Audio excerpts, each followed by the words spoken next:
네, 우리 오늘 우리에게 주시는 하나님의 말씀 함께 읽을 텐데요. 오늘은 세 개의 본문을 우리 함께 읽을 텐데요. 우리 누가복음 21장 5절에서부터 6절까지의 말씀을 일단 한번 한 목소리로 함께 읽어보도록 하겠습니다. 시작. 몇몇 사람들이 성전을 가리켜서 아름다운 돌과 봉헌물로 꾸며 놓았다고 말들을 하니 예수께서 말씀하셨다. 너희가 보고 있는 이것들이 돌 한 개도 돌 위에 남지 않고 다 무너질 날이 올 것이다. 아멘. 그리고 우리 다음 본문은 이사야 65편 17절부터 우리 한 목소리로 또 한번 읽어보겠습니다. 시작. 보아라, 내가 새 하늘과 새 땅을 창조할 것이니 이전 것들은 기억되거나 마음에 떠오르거나 하지 않을 것이다. 그러니 너희는 내가 창조하는 것을 기리기리 기뻐하고 즐거워하여라.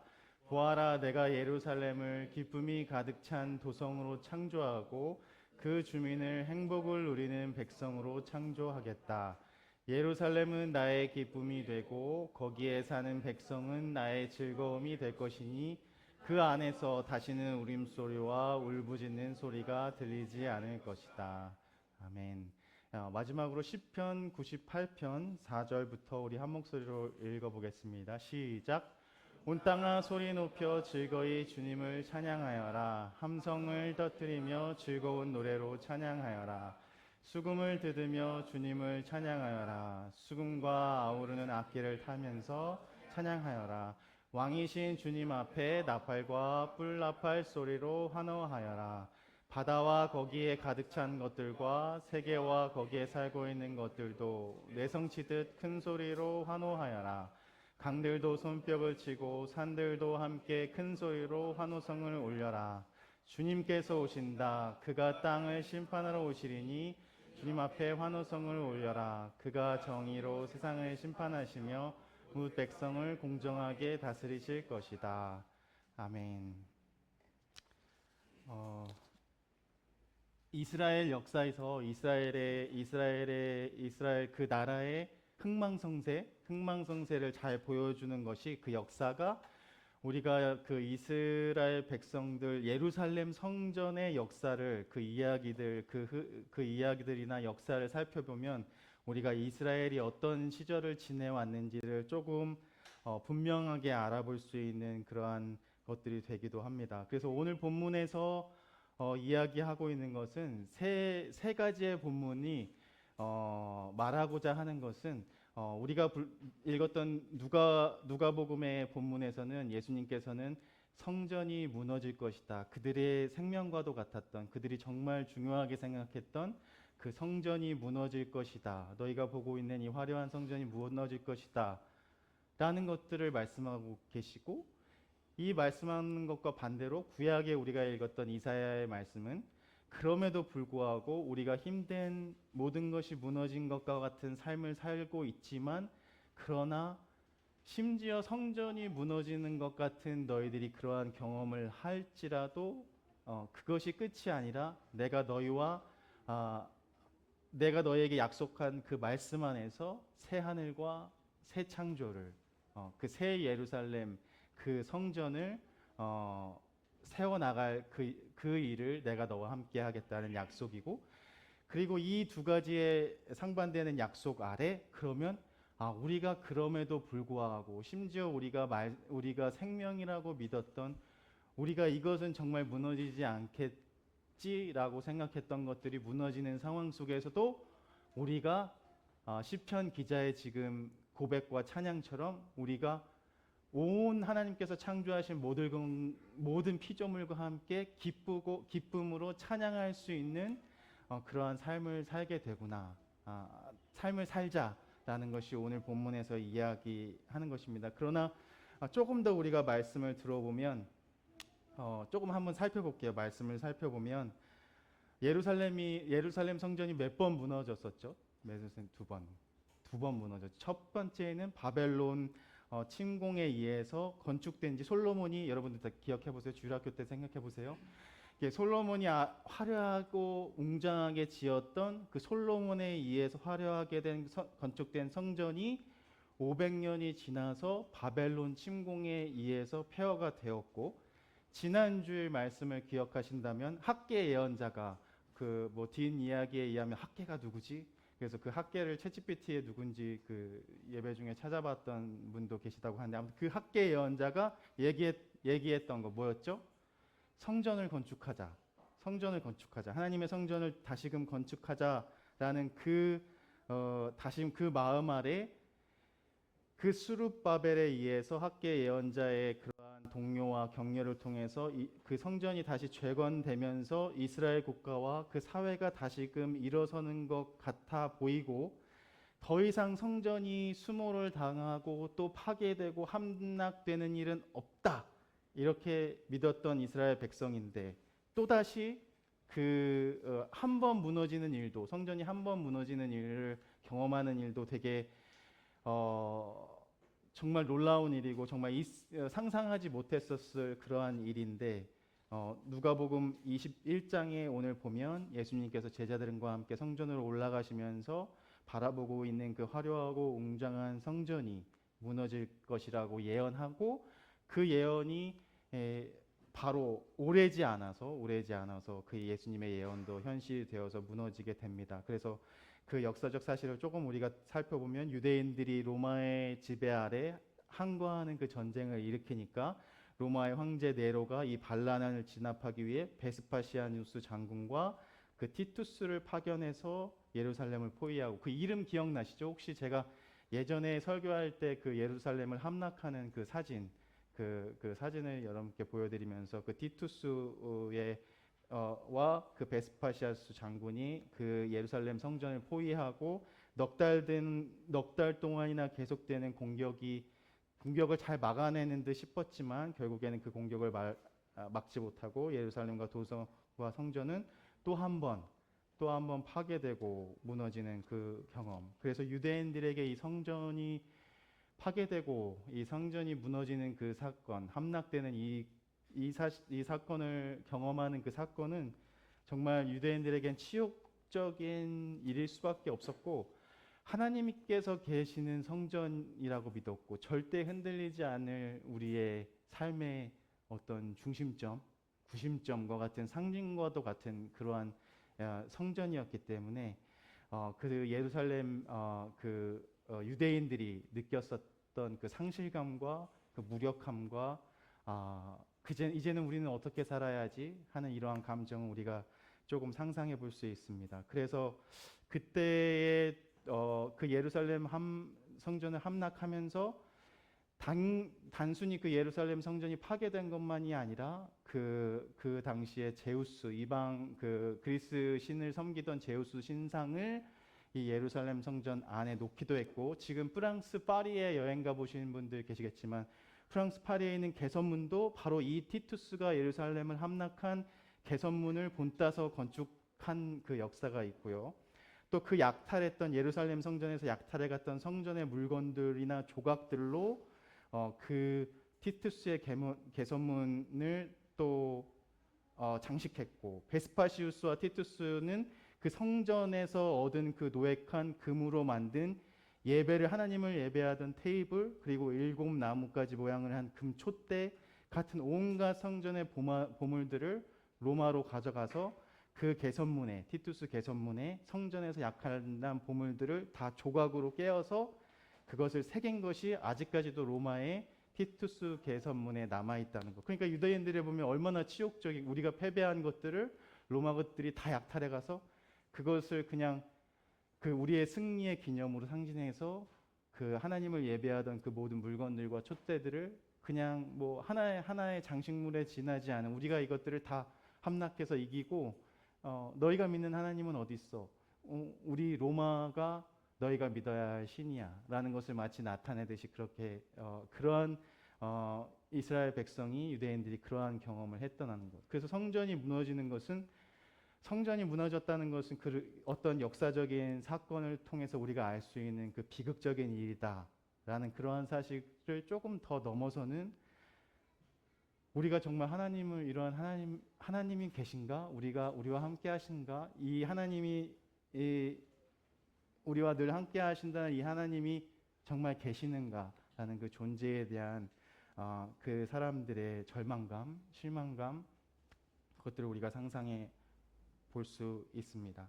그러나 아이러니하게도, 역설적이게도 이 성전이 무너지면서 이제 성전 중심으로 하나님을 예배했던 그 유대인 신앙에, 이스라엘 백성들의 신앙에 어쩔 수 없는 변화가 찾아올 수 있게 됐는데, 그것이 바로 시나고그라고 우리가 부르는 그 회당이 생겨나게 돼서, 왜냐하면 성전에서 물리적으로 예배를 드리지 못하기 때문에 각자 유대인 랍비들이 중심으로 회당이 생기기 시작하였고, 이 회당 예배라는 신앙의 전통이 세워지게 되고, 신앙 생활에도 엄청난 변화가 생겨서 이 성전은 무너졌지만 예수를 믿으며 성전에서 함께했던 유대인들이 더 이상 성전에 미련을 두지 않게 되면서 오히려 성령의 역사, 성령님께서 우리와 함께 하시는 일, 그 하나님의 약속, 하나님의 언약, 하나님의 말씀, 성전과 말씀인, 성전은 무너졌지만 하나님의 말씀을 붙들고 그 말씀대로 살아가는 그 삶이 어떠한 삶인가를 조금 더 생각해 볼 수 있게 되었고, 이제는 그 하나님 나라의 복음을 전하려는 새로운 신앙 형태의 모습들을 보여주면서, 이러한 변화를 통해서 기독교 역사적으로 보면 이러한 변화를 통해서 성전의 역사, 예루살렘 성전을 중심으로 예배했던 시대가 끝나고 이제 교회의 역사, 이제 흩어지는 에클레시아라고 표현하는, 이제 교회라는 뜻이 원래는 헬라어로 흩어지는, 우리가 복음을 가지고 흩어지는 의미를 가지고 있는데, 그것이 조금 오해가 있어서 우리 안에는 우리가 뭔가 교회에 어떤 큰 건물을 세우고 많은 사람들이 모이고 이래야지만 교회의 본래의 의미를 다하는 것 같이 생각되기도 하지만, 사실 교회라는 것은 결국 하나님의 복음을 가지고 그러한 성령의 능력을 믿고 하나님의 말씀, 언약을 믿는 그 믿음으로 이제 복음을 전하려 흩어지는 그 교회의 역사가 시작되었다는 것입니다. 그래서 결국 그 성전이 무너지는 것도 결국 큰 이유는 이러한 정치적이고 군사적인 어떤 그 당시의 시대적인 어떤 힘의 논리에 의해서 그렇게 큰 힘을 로마의 그 큰 힘을 통해서 그 유대인들이 예루살렘 성전을 지키지 못하고 그 예루살렘 성전이 파괴되고, 이제 결국에는 다시금 그 로마의 정치의 그 통치의 아래에 들어가는 일들을 겪게 되지만, 단순히 힘이 없어서 이 유대인들이 이 성전에 무너지고 함락되고 그러한 경험을 했던 것이 아니라는 것. 그래서 예수님께서 오늘 이 성전이 무너질 것이다, 제자들과 함께 이 성전으로 가는 동시에 그 얼마나 되게 조금 참 예수님도 예수님이다라는 생각을 했을 것 같아요. 제자들도 보면 우리가 정말 그렇게 목숨 가도 생각하는 화려한 성전이 있으면 참 좋다, 보기 좋다, 그래 이곳에서 예배 잘하자, 우리 신앙생활 잘하자, 이것이 계속될 것이다, 하나님이 우리 함께 하신다, 좀 응원의 말씀을 해주시면 좋을 텐데 꼭 그렇게 이 성전이 꼭 무너질 것이다 이렇게 얘기를 해야 했을까? 하지만 그 예수님의 마음을 조금 더 깊이 들여다보면, 그리고 제자들도 그 예수님의 마음, 성전이 왜 무너질 것이라 말씀하셨던 그 예수님의 마음을 조금 더 깊게 헤아려 볼 수 있었다면, 그러면 이러한 일이 언제 일어나겠습니까? 그럼 도대체 우리는 어떻게 해야 됩니까? 이 성전이 무너진다는 일은 엄청난 일인데, 우리의 삶의 기반이 흔들리는, 하나님을 예배하는 그 삶의 기반이 흔들리는 그러한 것일 텐데, 그러면 우리는 이러한 성전이 무너지는 그 일이 언제 일어날 것입니까를 묻고 있잖아요. 그래서 우리 뒤에는 읽지 않았지만 누가복음 이 성전이 무너질 것이다, 어떤 징조가 있겠습니까? 이런 징조들이, 많은 징조들이 일어날 것이다를 예수님께서 제자들에게 이야기해주고 계시지만, 그러나 제가 개인적으로 생각해 보면 예수님께서 이 성전이 무너진다고 말씀하실 때 너희들이 그렇게 굳게 믿었던 그 하나님이 계시다던 그 성스러운 성전, 그 성전이 무너진다고 했을 때 그러면 우리는 어떻게 살아야 합니까? 우리는 무엇을 의지해야 합니까? 라는 조금 그러한 응답의 질문들을 다른 질문들을 예수님께 던져야 하지 않았을까 이러한 생각을 해보게 되었고 그러나 또 생각하게 되는 것은 이러한 제자들의 이러한 성전이 무너질 것이다. 그러면 우리는 무엇을 해야 하겠습니까? 이러한 성전이 무너지는 일을 우리는 마치 어디로 이러한 재앙을 어떻게 피할 수 있겠습니까? 라는 것에 초점이 맞추어져 있는 것 같지만 그렇다면 이 성전이 무너지지 않게끔 우리가 다시 하나님의 말씀이 하나님의 계신 그 자리가 무너지지 않게끔 우리가 할 수 있는 최대한의 노력은 어떤 것들이 있을까요? 라고 물어봤으면 좋지 않았을까? 라는 생각이 들지만 그것이 바로 저와 어쩌면 우리들의 모습이 아니었나 생각. 우리가 어떤 힘든 일을 겪거나 마주하게 될 때 정말 힘든 일이 있을 거야. 내가 어떤 어려운 관계가 무너지는 일이 있을 수도 있고 건강이 무너지는 일이 있을 수도 있고 내가 사업에 실패하는 일이 있을 수도 있고 직장에서 잘리는 일이 있을 수도 있고 내가 정말 이것은 무너지지 않겠지. 그리고 이것은 나의 삶에 있어서 정말 있어서는 안 될 상상도 못할 일이야라는 그 성전이 무너지는 일들을 비유로 예수님께서 말씀하시는 건데 직접 이 성전이 무너지기도 했지만 그러한 것들이 무너진다고 했을 때 우리는 어떻게 이러한 힘든 일을 피할 수 있을까요? 하나님 언제인지 알 수 있을까? 그 언제라는 그 시기를 알면 우리가 조금 그 파급을 조금 피해서 살아갈 수 있을 것 같은 생각이 듭니다. 우리가 어떻게 그러면 살아남을 수 있을까요? 그 힘든 성전이 무너지는 것 같은 그러한 일 가운데서 우리가 어떻게 살아남을 수 있을까요? 물론 우리가 연약하기 때문에 이러한 것에 이러한 생각이 들 수 있는 것이 크게 어떤 큰 잘못이나 죄라고 생각되지는 않지만 그러나 우리가 조금 더 예수님의 마음을 헤아려 보고 그 성전이 무너질 것이라는 예수님의 그러한 놀라운 이야기 앞에서도 그러면 하나님 그래도 하나님의 말씀은 무너지지 않을 텐데 성전이 무너진다고 해도 예수님이 약속하신 하나님께서 우리에게 약속하신 언약인 그 하나님 내가 너희와 함께 하겠다는 그 언약은 무너지지 않을 거 아닙니까? 그 언약이 무너지면 그러면 성전이 무너지는 거는 무너지시는 거 하나님의 약속이 무너지는 것은 나의 삶의 그 모든 것들이 무너지는 것일 텐데 그럼 우리가 어떻게 살아야 할까요? 이러한 고민을 우리가 해볼 수 있는 것 같아요. 우리에도 지난주에 함께 나누었던 성전 학계 예언자가 그토록 간곡하게 외쳤던 성전을 건축하라는 의미가 우리가 단순히 성전을 아름답고 웅장한 성전을 건축해서 그 안에 예배하라는 사실이 아니라는 사실 그리고 우리 안에 무너졌던 것들을 다시금 기초를 세워나가고 조금 더 우리가 신약 성경을 미리 묵상해 본다면 그 이제 앞으로 오실 그 메시아 예수 그리스도를 우리의 코너스톤 모퉁이 돌로 우리 삶의 기초로 삼고 그 예수 그리스도 안에서 세워나가는 나의 하나님 나라를 살아가는 나의 삶 그것을 이야기하는구나. 그래서 예수님이 이 성전이 무너질 것이라고 예언을 하신다고 해도 우리가 놀라거나 그렇게 두려워하지 않을 것은 그럼에도 불구하고 하나님의 약속과 하나님의 언약과 우리 공동체를 우리 안에서 나의 몸된 예수 그리스도의 몸 바울이 이야기한 대로 예수 그리스도의 몸된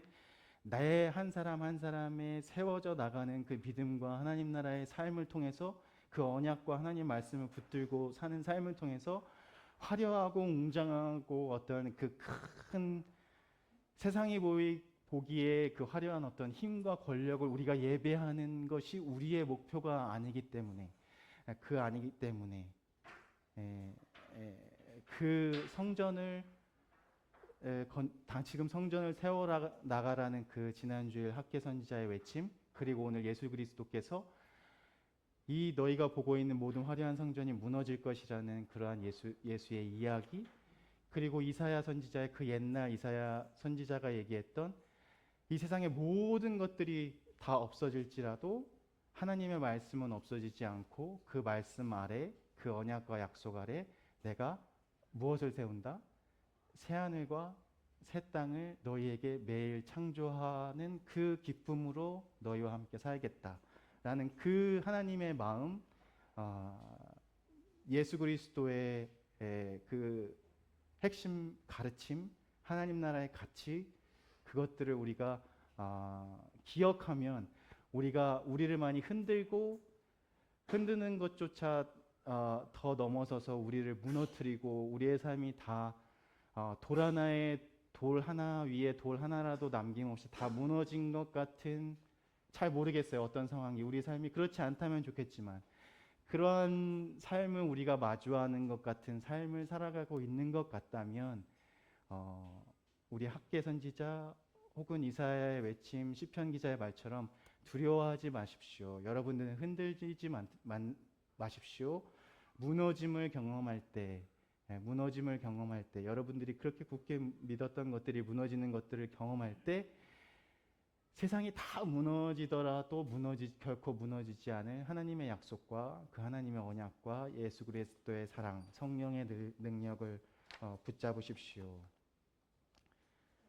그래서 결국 그 교회가 무너지는 것도 조금 다른 이야기지만 해보면 과부의 렙돈 두입, 과부가 헌금했던 렙돈 두입을 헌금하는 그 과부의 삶에 관심 가지지 못했던 교회, 그리고 그 렙돈 두입을 헌금하는 과부에게 관심 가지지 않고 계속해서 더 높고 화려한 건축 건물에 힘을 쏟았던 교회는 있지만 사랑은 없는, 높은 화려한 설교단과 높은 화려한 것들, 그러한 장식들은 있지만 그리스도의 능력은 없었던, 예수 그리스도와 함께 사는 그 삶은 없었던, 하나님 나라 백성이 아닌 하나님 종교를 어떻게 표현해야 될까? 하나님 종교만 있었던, 그 하나님을 믿는다고 하는 그 건축물만 있었던 그 당시에 그러한 건물은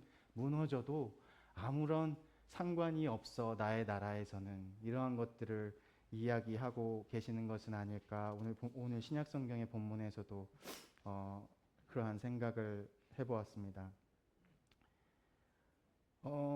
그렇다면 우리 안에 자리 잡은 것들, 가장 크게 자리 잡은 마음이나 굳게 믿고 있는 것들이 무엇일까? 나의 인생을 보장해 줄 것처럼 붙들어온 것, 하나님의 말씀을 밀어내고 나를 중심에 두게 만든 것들 혹시 있을까?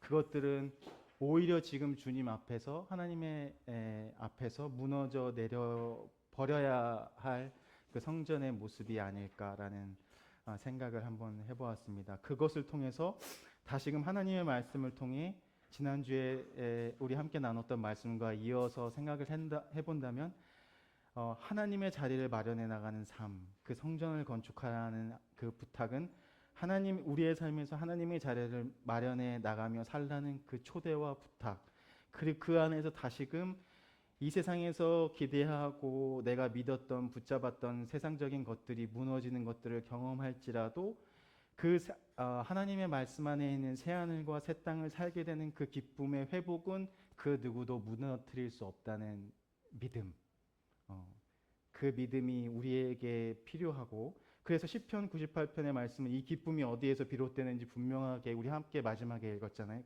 그때 제가 한번 기쁨은 해석해 보면, 기쁨은 우리가 처한 상황에서 오는 것이 아니라 하나님이 말씀하신 것을 하나님의 신실하심으로 결국 이뤄내시는 것 안에 우리의 기쁨이 있다. 그리고 시편 기자가 노래하는 기쁨은 우리의 삶이 돈이 많아서, 우리의 가진 것이 많아서 오는 기쁨이 아니라, 삶이 평안해서 아무 일도 일어나지 않아서 우리에게 찾아오는 그러한 기쁨이 아니라, 성전이 화려해서 그 안에서 예배하기 때문에 우리에게 오는 그러한 기쁨이 아니라, 정치적으로나 사회적으로나 안정된 시절을 살아가고 있기 때문에 우리에게 주는 평화로서의 기쁨도 아니라, 하나님께서 시편 98편 1절의 말씀처럼 하나님께서 그 놀라운 기이한 일들을 행하셨기 때문에 내가 새 노래로 여호와께 노래합니다. 이게 정말 놀라운 고백, 이게 그냥 우리가 늘상 드리는 찬양이지만 상당히 놀라운 고백이라고 생각이 돼요. 여호와의 말씀, 그 약속을 인해서, 그리고 창조자 하나님께서 행하신 지금까지의 모든 일들을 인해서 내가 하나님께 기쁘고 감사하고 찬양을 올릴 수 있습니다. 결국 하나님이 말씀하신 것은 반드시 이루시리라는 분이라는 것으로부터 오는 우리 기쁨의 근원. 그래서 우리의 상황이 무너져도 성전은 사라져도 우리의 하나님을 믿는 백성들은 혹 흩어질지라도 하나님은 다시 모으시고 그들을 모으시고 변하지 않으시고 신실하시기 때문에 우리의 기쁨은 사라지지 않습니다. 그래서 내가 춤추고 우리가 함께 기뻐하고 찬양하고 기뻐하는 이유는 결국 하나님께서 공의로 우리를 다스리시고 인도하시기 때문입니다. 라는 것.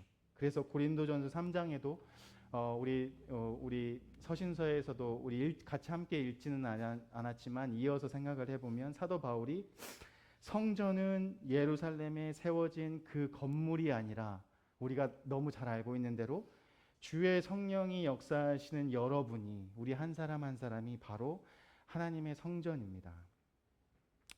그렇기 때문에 이제 우리는 그 성전에 모여 하나님의 말씀을 예배하는 것만 아니라 수많은 돈을 들여 건물을 건축하고 화려하게 꾸미는 것이 아니라 성령이 함께하는 수많은 인간 성전들 속에 세상 속에 나가 하나님의 사랑과 그 하나님의 영광을 드러내고 하나님의 기적과 사랑을 세상을 전하는 그러한 성전으로 우리 한 사람 한 사람이 세워져 나가는 그러한 마음. 세대가 급박하게 변하고 있어요, 목사님. 우리의 환경이 달라지고 있어요. 그런 뭐 감상적이거나 그런 논리에 맞지 않은 AI 시대의 그런 논리에 맞지 않는 조금 이해되지 않는 이야기는 하지 마세요라고 혹 세상은 이야기할 수 있을지 모르지만 그럼에도 불구하고 결국 우리의 종착지나 우리의 목적이 우리 함께 모여서 하나님 나라를 살겠다는 이 고백이나 결심의 목적이 예배를 드리는 건물이 아니라는 것. 그래서 마치 이런 생각을 해봤어요. 우리가 드리는 예배와 이 예배 건물은 마치 우리에게 힘을 충전하는 주유소나 전기충전소 같은 곳이구나라고 한번 생각을 해봤어요. 왜 이런 생각을 하게 되는? 자동차가 만들어진 목적이 우리 자동차 주차되어 있지만 이러한 자동차들을 만드는 목적이 주유소나 충전소에서 충전하기 위해 만들어지는 건 아닐 거잖아요. 그렇죠? 그 차가 만들어지는 목적은 충전을 해서 주유를 해서 기름을 가득 채워서 전기 충전을 해서 결국은 우리가 가고자 하는 그 방향으로 가는 그 일을 위해서 만들어지는 것처럼 교회도 마치 주유소나 가스 충전소처럼 이것이 우리의 종착지나 목적이 아니고 이것을 통해서 우리가 함께 모여서 예배하는 기쁨을 통해서 감격을 통해서 은혜를 통해서 다시금 우리가 할 일은 세상에 나가서 우리가 그 하나님의 교회됨을 그리스도의 몸된 교회됨을 전하면서 살고 있는 교회에 우리가 결국 와야 하지만 그것은 하나님을 만나 힘을 얻고 친교를 나누어야 하지만 그 자체가 우리의 목적이 되는 일은 그것을 위해 부르신 것은 아니라는 것. 그래서 새롭게 빠르게 변화하는 세상 속에서도 모든 것이 무너지는 것 같은 세상 속에서도 우리가 살아있는 하나님의 성전으로 살 수 있는 것, 하나님의 영광과 능력과 사랑을 세상 속에서 나누며 살 수 있게 되는 것. 우리가 그러한 몸된 성전을 한 주일 동안 어떻게 세워나갈 수 있을까 고민하고 우리가 또 나만이 아니라 우리가 공동체, 이음 공동체라는 이름으로 모여서 어떻게 그러한 하나님의 몸된 교회를 살아낼 수 있을까, 세워낼 수 있을까. 그래서 우리의 매일매일 삶 속에 눈에 보이는 화려함은 없지만 눈에 보이는 웅장한 어떠한 그러한 것은 없지만 그러한 삶을 살아내는 저와 기쁨 가득한 하나님의 영광 가득한 그 참 의미의 하나님의 성전을 세워나가는 삶을 살게 되기를 주님의 이름으로 간절히 축원합니다. 함께 기도하겠습니다. 주님, 오늘 주신 말씀을 통해 우리의 삶 속에서 당신의 이름과 성령의 능력 그리고 예수 그리스도의 사랑보다 우리가 더 위에 두었던 우리의 그 돌들을 하나씩 치워내기로 다짐해 봅니다. 돌 위에 돌 하나도 남기지 않겠다는 하나님 예수 그리스도의 말씀 속에 사실은 하나님의 깊은 은혜 안에 새로운 예수 그리스도의 몸된 삶을 살아 달라고 부르시는 예수 그리스도의 마음을 또한 깨닫습니다. 여전히 하나님 우리 속에, 우리 삶 속에 너무 많은 세상의 성전들이 있습니다. 사람들에게 보여주기 위해 세우는 것들, 우리의 혼자만이 가지고 있는 외로움을 감추려고 쌓아 올리는 것들, 또한 세상의 두려움을 잊기 위해 붙들었던 것들, 결국 오늘 말씀을 통해 이 모든 것들이 무너져야 비로소 당신의 말씀을 세울 수 있다는 사실을 우리는 이 시간 깨닫습니다. 하나님, 하지만 당신은 세상의 무너진 자리를 두려워하지 않으시고 오히려 그 세상의 무너진 자리를 찾아내십니다. 하나님의 빛은, 예수 그리스도의 빛은 언제나 그 근간 틈 사이로 들어오고 예수 그리스도의 은혜는 언제나 부서진 곳에서 시작되며 예수 그리스도의 구원은 언제나 우리가 세상의 마지막이고 끝이라고 불린 자리에서 다시 시작되는 것을 오늘 말씀을 통해서 깨닫게 됩니다. 시편 기자가 말한 것처럼 우리의 기쁨은 상황에서 오지 않음을, 오직 하나님의 신실하심으로 당신의 약속을 지키는 하나님께로부터 온다는 것을 잊지 않게 도와주시고 하루하루 당신의 말씀을 하나도 남김없이 성실하게 이루실 것이라는 그 믿음 안에 우리가 다시 일어나게 하시며, 그러므로 오늘도 믿음과 소망과 사랑 안에서 새하늘 새 땅의 기쁨의 노래를 부르게 하시고 우리 안에 무너질 것들이 무너지는 것을 두려워하지 않게 하시며 무너진 자리에서 다시금 우리에게 손 내미시는 그 그리스도를 바라보게 되기를 기도합니다. 우리의 작은 세계가 흔들릴 때 두렵지만 흔들리지 않는 하나님 나라를 바라보게 하시고 하나님이 우리와 언제나 함께 하신다는 그 언약과 약속 안에 그것으로 인해 기뻐하는 삶, 무너짐 가운데서도 매일매일 새롭게 시작되는 우리의 삶을 그 하나님 나라를 살아나게 도우소서. 이 시간 주님께서 가르쳐 주신 기도 함께 드리겠습니다. 하늘에 계신 우리 아버지여, 이름이 거룩히 여김을 받으시오며 나라가 임하시오며 뜻이 하늘에서 이루어진 것 같이 땅에서도 이루어지이다. 오늘날 우리에게 일용할 양식을 주시옵고 우리가 우리에게 죄 지은 자를 사하여 준 것 같이 우리의 죄를 사하여 주시옵고 우리를 시험에 들게 하지 마시옵고 다만 악에서 구하시옵소서. 나라와 권세와 영광이 아버지께 영원히 있사옵나이다. 아멘. 우리 응답 찬양으로 주가 일하시네 함께 찬양 드리고 축복하겠습니다.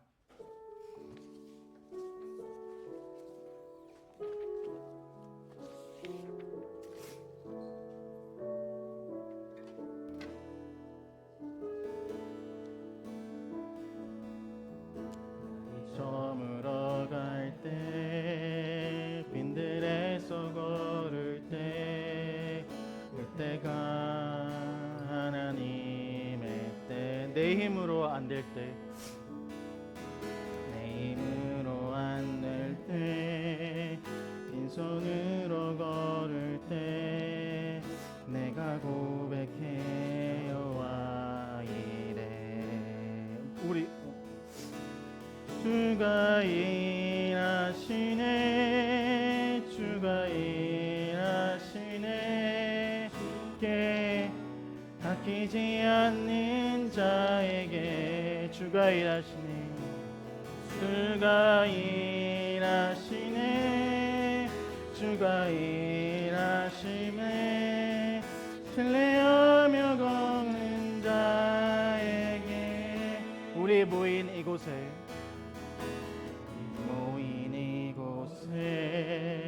주님 함께 계시네. 누리네 아버지 은혜. 적은 떡과 물고기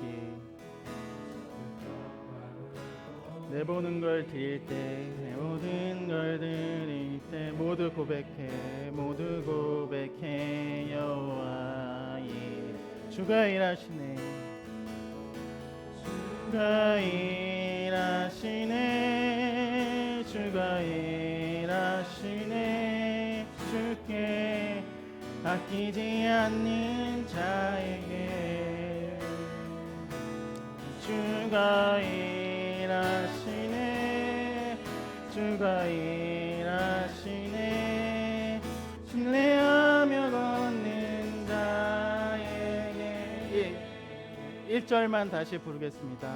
날이 저물어 갈 때, 빈들에서 걸을 때, 그때가 하나님의 때. 내 힘으로 안 될 때, 내 힘으로 안 될 때, 빈손으로 걸을 때, 내가 고백해 여호와 이래. 주가 일하시네, 주가 일하시네, 주가 일하시네. 예, 아끼지 않는 자에게 주가 일하시네, 주가 일하시네. 신뢰하며 걷는 자에게 주가 일하시네, 주가 일하시네, 주가 일하시네. 예, 아끼지 않는 자에게 주가 일하시네, 주가 일하시네. 신뢰하며 얻는 자에게.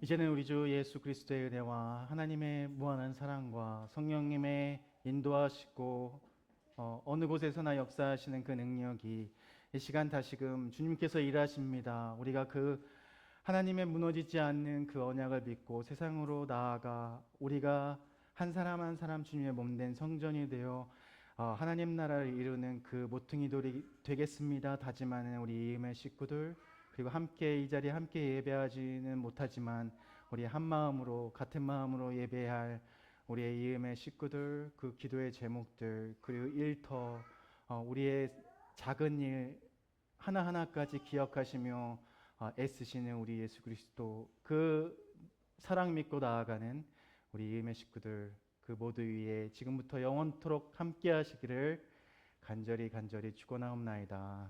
아멘.